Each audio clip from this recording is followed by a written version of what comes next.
రండి friends, beetroot తాలింపు చేసేద్దాం. ముందుగా బీట్రూట్ బాగా తోలు తీసేయండి అండ్ దాన్ని కట్ చేసుకోండి. దీంతో ఒక యుద్ధమే చేయాలి ఫ్రెండ్స్. కట్ చేయడానికి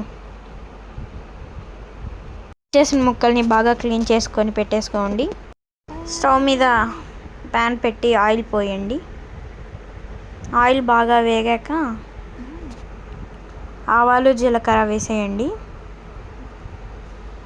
అది కూడా వేగాక కరివేపాకు వేసేయండి. కొంచెం దూరంగా ఉండండి. క్లీన్ చేసిన ముక్కలు దాంట్లోకి వేసేయండి. ప్యాన్లోకి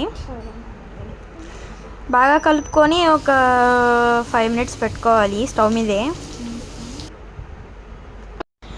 ముక్క అనేది బాగా మెత్తగా వచ్చేదాకా చెయ్యండి. నేను రికార్డ్ చేస్తుంటే మా చెల్లి నన్ను ఎక్కిరిస్తుంది ఫ్రెండ్స్.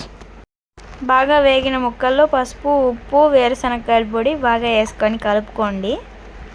ఒక 2 minutes కలుపుకొని అలా పెట్టేసుకోండి. అంతే ఫ్రెండ్స్, తాలింపు రెడీ. బీట్రూట్ తాలింపు.